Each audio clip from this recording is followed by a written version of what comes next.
तो मेरा नाम है अमित खट्टर और हम कर रहे हैं पावर मिल 2021 के अंदर मिलिंग के टूल पाथ, जिसमें आज का हमारा टॉपिक है कर्व मशीनिंग में फेस मिलिंग। ठीक है, तो जैसे नाम से ही हमारे को पता लग रहा है कि हम किसी ऑब्जेक्ट के ऊपर फेसिंग करना चाहते हैं ना। तो थोड़ा सा अगर हम इसको ध्यान से देखें, मैंने पहले वैसे किसी भी वीडियो में अभी तक नहीं बताया, पर ये देखो, ये फोटो में बड़ा अच्छा एक चीज दिखा रखा है उन्होंने। आधी प्रॉब्लम तो ये पावर मिल वाले ही सॉल्व कर देते हैं। देखो, इन्होंने कोऑर्डिनेट सिस्टम नीचे रखा हुआ है और जेड की हाइट ज़्यादा है। ठीक है ना, तो वो ये कहना चाह रहे हैं कि हमारे को स्टॉक को कटिंग करनी है, मॉडल के बीच में नहीं हमारे को घुसाना है ना। तो हम जो इसका मतलब ये है कि जो हम ब्लॉक लेंगे, अभी तक जितने भी बार हमने ब्लॉक लिया, हम पहले ही ब्लॉक ले लेते थे। अब की बार हमने टूल पाथ पहले लिए और ब्लॉक हम बाद में कैलकुलेट कर रहे हैं। ठीक है, पर ये 25 की जगह पे हम इसको 30 कर देते हैं। तो ये देखो, ये एक्स्ट्रा हो गया, ये एक्स्ट्रा हो गया। या इससे पहले अगर मैं वर्क प्लेन क्रिएट कर लेता, वर्क प्लेन में यहाँ पे एक वर्क प्लेन होता है हमारे पास 3 पॉइंट। तो ओरिजिन बताओ, फिर एक्स बताओ किधर होना चाहिए, फिर वाई बताओ किधर होना चाहिए। तो फायदा क्या होगा कि एक वर्क प्लेन क्रिएट हो जाएगा वहाँ पे। इसको ओके करेंगे। ठीक है, तो इस वर्क प्लेन के अकॉर्डिंग हम ब्लॉक कैलकुलेट कर लेंगे। पर ब्लॉक मेरे को 5 mm से स्टार्ट होके -25.4 तक जाना है। यानी कि 5 से लेके 0 तक मुझे कटिंग करनी है। ठीक है,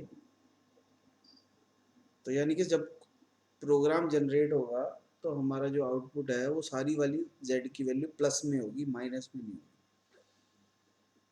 ठीक है ना, तो ये बात समझ में आ गई हमारे को। तो उसके बाद हमारे को चाहिए टूल। तो अब टूल इसमें हम बड़ा यूज़ कर सकते हैं, 50 का, 60 का, 62 का, 70 का, है ना। तो बड़ा टूल होगा हमारा। और फेस मिलिंग में यहाँ पे देखो, ये पूछ रहा है जेड की पोजीशन, है ना। इंगेजमेंट फीड रेट, जब टूल इंगेज करे तो कितने, है ना। और वन वे चलाना है, स्टेप ओवर कितना चाहिए।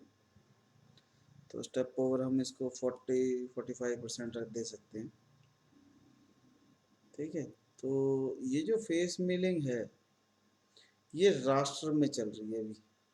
पहले एक बार चला के देखते हैं, फिर इन पैरामीटर्स को चेंज करेंगे। अभी यहाँ पे वन वे है, ये देखो। तो वन वे का मतलब है सिंगल कट में वो चलेगा। हम क्या कर सकते हैं, हम यहाँ पे सिमुलेशन में जाके साथ साथ चला के भी देख सकते हैं।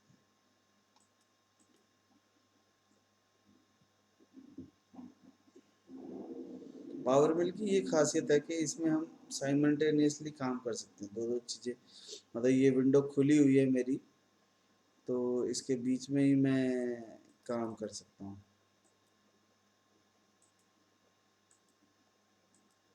टूल कौन सा चाहिए, टूल पाथ कौन सा चाहिए, हाँ हाँ।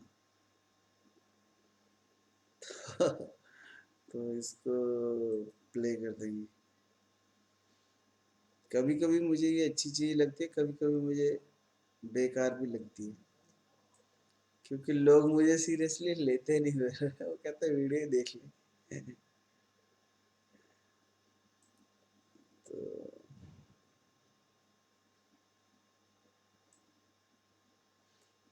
एक है हमारा स्टूडेंट ऐसा, उसको पढ़ा रहे हो तो वो परेशान रहता है, जैसे ही उसको वीडियो भेज दो फिर खुश हो जाता है, यार ठीक है।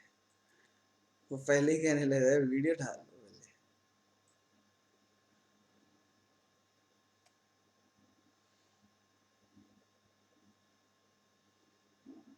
तो ये हमारा टूल पाथ जो है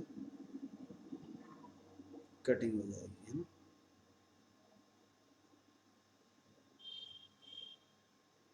हाँ, वन वे ही होगा बेसिकली। वैसे इसको जिगजैग में भी चला सकते हैं, पर फेसिंग का टूल हमारे को वन वे में ही चलाना चाहिए ज़्यादातर। पर यहाँ पे हमारे पास ऑप्शन है कि हम इसको टू वे में भी चला सकते हैं, यानी कि जिगजैग शेप में, और हम इसको स्पाइरल में भी चला सकते हैं। ठीक है, स्पाइरल में क्या होगा देखो, बाहर से अंदर को आए, देखना एक बार स्पेशल है ये। पहले एक इधर गया, फिर इधर गया, फिर सेंटर में। ठीक है, पहले ऐसे बाहर वाली साइड से कटेगा, फिर ऐसे धीरे धीरे अंदर आता जाएगा। अगर हम इसमें एक और चीज कर दें कि रास्टर में हम एंगल दे दें 45 डिग्री, तो ये 45 डिग्री में चलने लग जाएगा। हाँ भाई, हमारे को कितने डिग्री चाहिए, जितने भी डिग्री हम भर देंगे उतने डिग्री पे ये चलने लग जाएगा। अब ये तो कंपोनेंट सीधा है, तो इसमें तो कोई दिक्कत नहीं है। इसको हम 90 डिग्री पे चलाएंगे तो ये इधर से चलने लग जाएगा। ठीक है, पर कुछ कंपोनेंट ऐसे होते हैं जो हो एंगल पे होते हैं, तो फिर हम एंगल पे ही चलाएंगे, तो फिर वो ज़्यादा इजीली हमारे को कटिंग कर देगा। तो इसको कर देता हूँ मैं वन वे, कैलकुलेट कर देते हैं। तो अब कट डिस्टेंस जो है वो स्टेप डाउन हमारे को 1 1 mm का चाहिए। स्टॉप डेप्थ 5 mm दे देते हैं, तो ये सही चल गया। रास्टर में हम इसको 0 डिग्री कर देते हैं।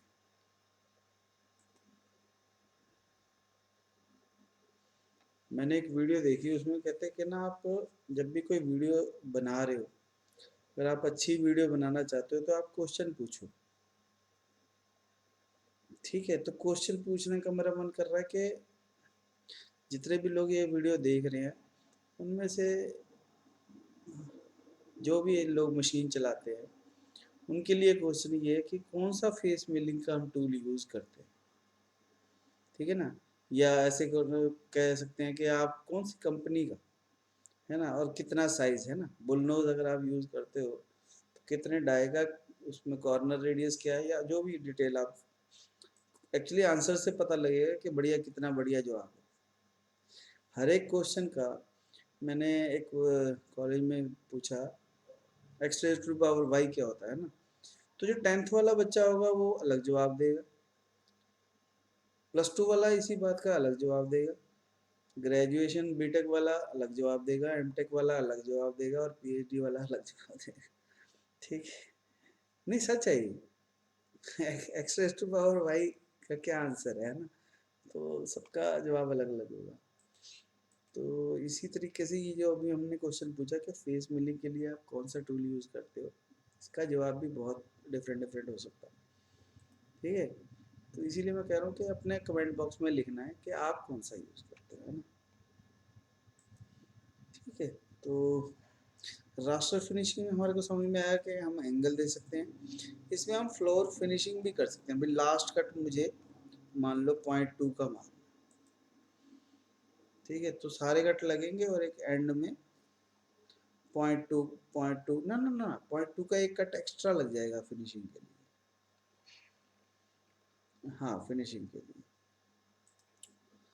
ठीक है, कट डिस्टेंस में समझ में आ गया हमारे को, स्टेप डाउन समझ में आ गया हमारे को। ठीक है, अब इसीलिए ये माइनस में नहीं है।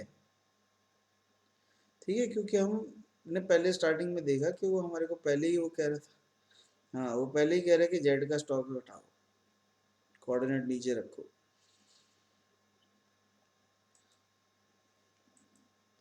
उसके बाद एक और ऑप्शन है हमारे पास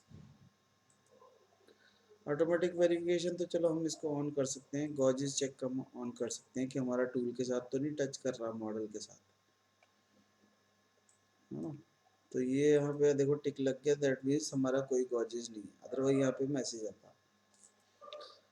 रैपिड मूव को भी मैं कैलकुलेट करके अपने कंट्रोल में कर सकता हूँ ताकि ये ज़्यादा ऊपर न जाए, ठीक है ना। अब देखो देखिए जो लिफ्ट ज़्यादा हो रहा था वो बच जाएगा। और इसमें स्टार्टिंग पॉइंट को भी हम फर्स्ट पॉइंट सेव कर देंगे ताकि वो ज़्यादा हवा में ना घूमे।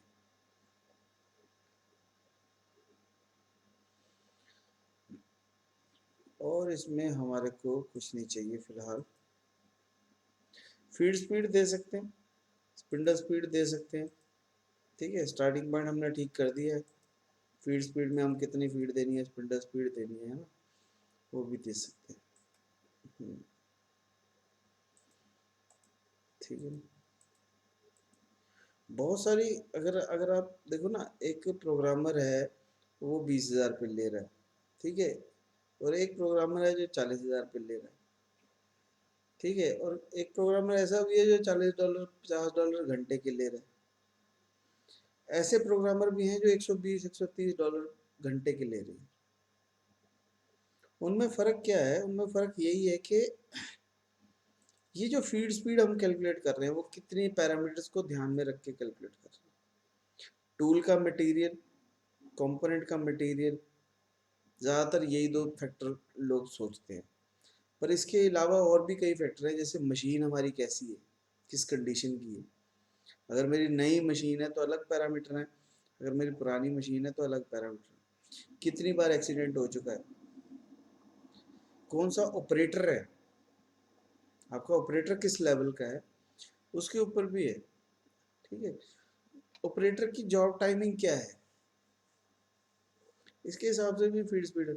ऐसा ना हो कि वो 8 बजे उसकी छुट्टी होनी है और ये प्रोग्राम आपका 8:30 बजे तक चले, तो हमारे को उसका भी ध्यान रखना है, ठीक है ना, कि पैरामीटर ऐसे भरे जाएं जिससे हम मशीन को और वर्कर्स को प्रॉपर यूटिलाइज करें। ऐसा ना हो वो जल्दी बनाने के चक्कर में नॉब घुमा दे और तेज काट दे, है ना। तो ऐसा भी नहीं होना चाहिए कि आप उसको लेट करवा दो, है ना। तो कई चीज़ों का ध्यान रखना चाहिए, उसके हिसाब से हमारे को। और कई बार क्या होता है, हम फिनिशिंग देने के चक्कर में, जो पार्टी है जो पे कर रही है वो चाहती नहीं है उतनी फिनिशिंग, तो आपको जॉब भी देखनी पड़ेगी भाई क्यों कर रहे हैं हम ये फेसिंग,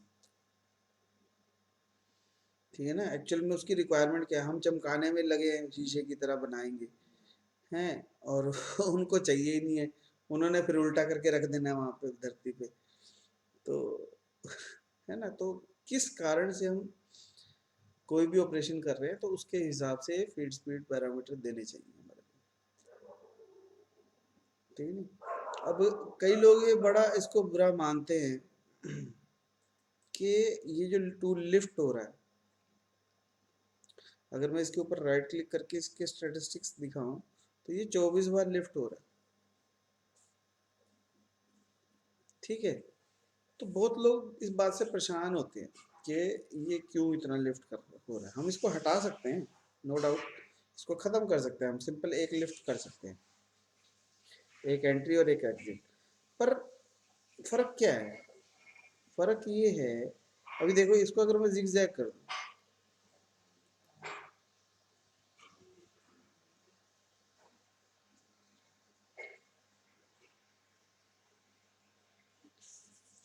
अगर मैं इसको वन वे की जगह टू वे कर दूं,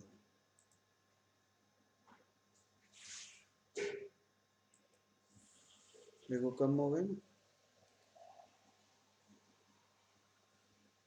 हाँ, नहीं हुआ कम, 24 ही है, ठीक है।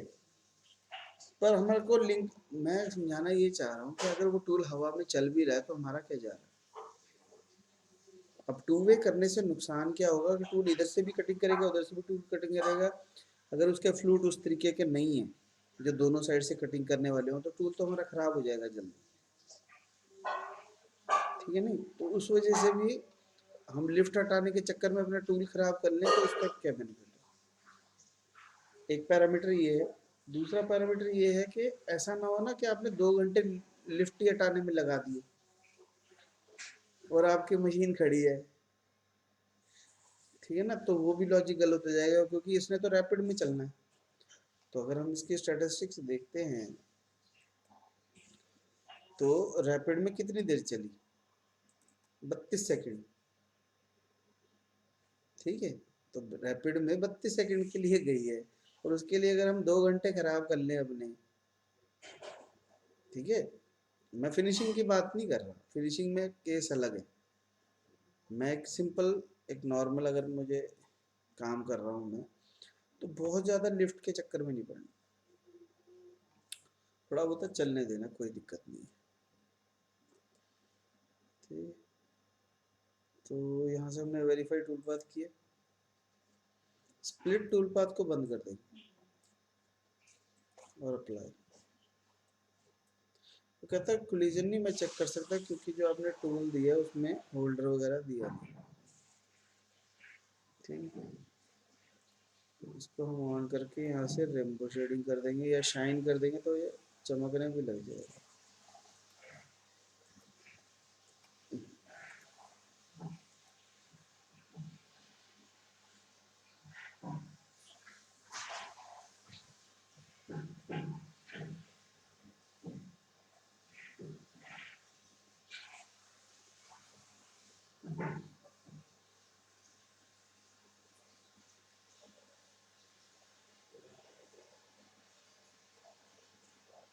ये लास्ट में 0.2 का जो हमने कट मारा था फिनिशिंग,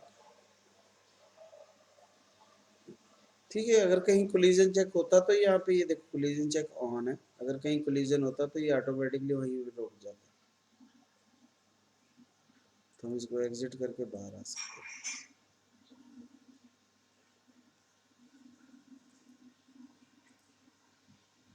ठीक है। तो ये था सिंपली फेसिंग का टूल पाथ। अब इसमें एक छोटी सी चीज़ मैं ऐड करता हूँ, क्योंकि ये बहुत सिंपल सी बात हो गई कि मान लो अगर मुझे इसमें क्लैंप लगाने, तो मैं क्या कर सकता हूँ, इसकी सेटिंग में जाएंगे,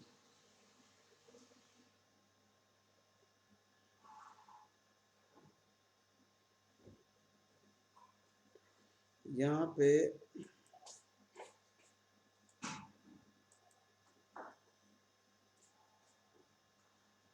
हम स्टॉक ही उसके हिसाब से ले सकते हैं।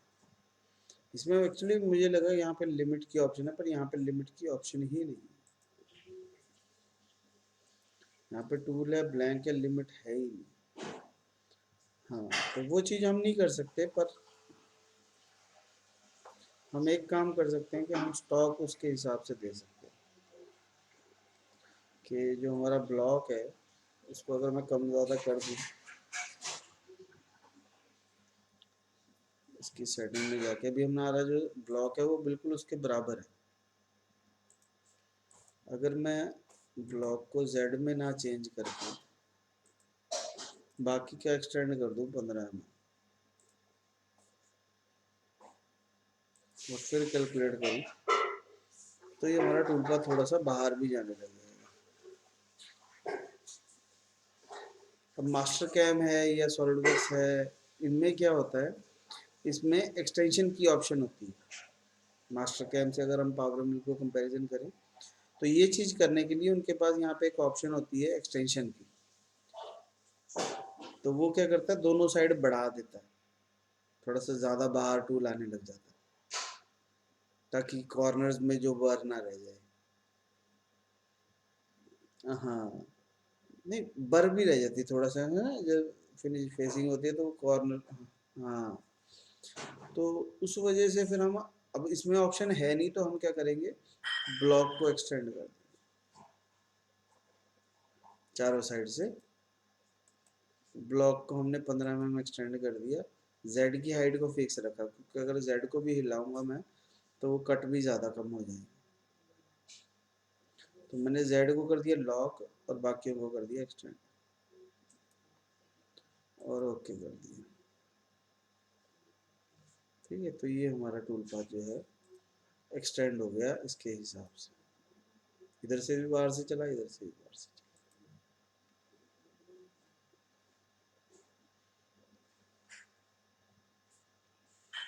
ठीक है, फिर हम इसके ये जो हमारा टूल पाथ आ गया, इसको हम राइट क्लिक करके यहाँ पे हम करेंगे क्रिएट इंडिविजुअल एनसी प्रोग्राम। ये प्रोग्राम जनरेट हो गया। फिर हम इसकी सेटिंग्स में जाके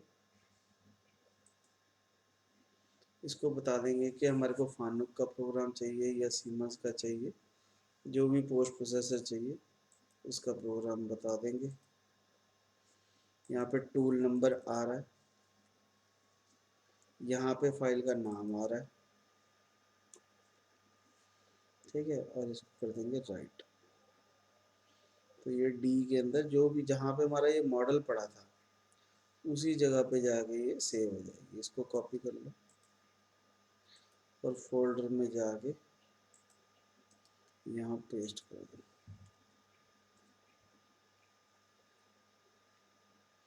तो ये फाइल हमारी जो है ओपन हो जाएगी। हाँ हाँ,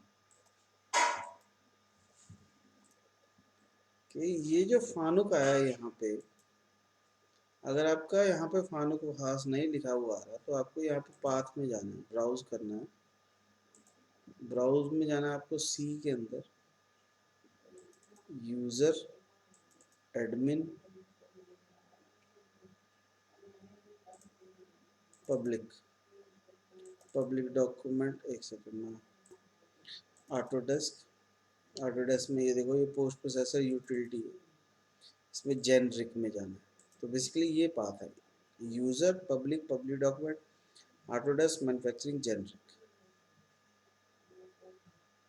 ठीक है, तो इसका स्क्रीनशॉट ले सकते हैं। तो उसके बाद यहाँ पे ये सारे पोस्ट प्रोसेसर पड़े, तो आपको जिसका भी पोस्ट प्रोसेसर चाहिए उसको सेलेक्ट कर लेंगे। ठीक है, मान लो मैंने अलेक्सा ले लिया और इसको ओपन कर लिया, तो वो यहाँ पे आ जाएगा। ठीक है, तो जो भी आपको सेलेक्ट करना, फानुक चाहिए फानुक कर लिया सेट और देन राइट, प्रोग्राम हमारा जनरेट हो जाएगा। ठीक, तो सबसे अच्छी बात है, मैं कई अपनी वीडियोस में वैसे पहले भी बता चुका हूँ कि जिस भी आप कंपनी में हो, ठीक है, तो जितने भी हमारे यूज़र है ना, वो उनकी एज जो है वो 20 साल से लेके 34 साल तक है, जो मेरे वीडियोस देखते हैं। ठीक है, तो यानी कि उनकी अभी बहुत सारी लाइफ पड़ी है। कुछ लोगों ने मशीनें लगानी होंगी, कुछ लोगों ने किसी और कंपनी में जाके काम करना होगा, कुछ लोगों ने ऐसा बहुत कुछ काम करना होगा, है ना, फ्रीलांसर काम करना होगा फ्यूचर में। तो ये पोस्ट प्रोसेसर की फाइल बहुत इंपॉर्टेंट है कि आपकी कंपनी में कौन सी पोस्ट प्रोसेसर की फाइल है, आपकी कंपनी में मशीन कौन सी है, उसके अकॉर्डिंग पोस्ट प्रोसेसर होता है। ठीक है, तो आपके पास जितने पोस्ट प्रोसेसर होंगे आपका उतना फ्यूचर सिक्योर रहेगा। ज़्यादा नहीं तो कम से कम 1 लाख रुपया तो बच जाएगा, 50,000 से 1 लाख रुपये का पोस्ट प्रोसेसर होता है। ठीक है, तो अगर जो मशीन आप चला रहे हो, अगर फ्यूचर में आप वही खरीद लोगे तो आपको 50,000 रुपये बच जाएंगे, आपको पोस्ट प्रोसेसर खरीदना नहीं पड़ेगा। ठीक है, तो जितने भी फ्रेंड सर्कल में लोग हैं सबसे पोस्ट प्रोसेसर लेके इकट्ठे कर लो।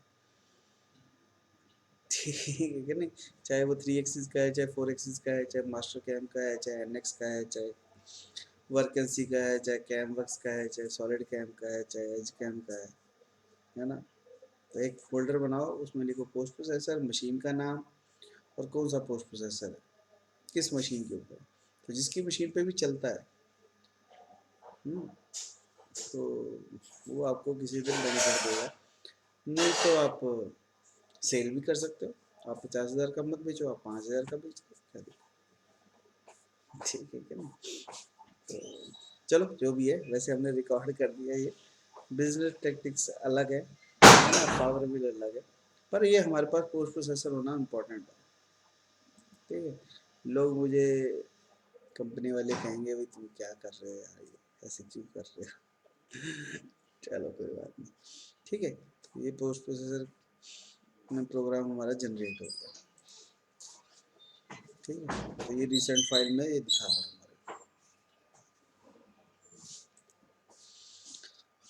तो ठीक है, बाकी इसको, ये हमारे चारों टूल पाथ हो गए।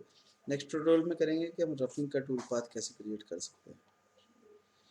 तो वीडियो पसंद आए तो लाइक करना है, चैनल को सब्सक्राइब करके बेल आइकन दबाना है, सारे फ्रेंड सर्कल में लोगों के साथ शेयर करना, जिनको भी इस वीडियो से फ़ायदा हो सकता है सबके साथ शेयर करना।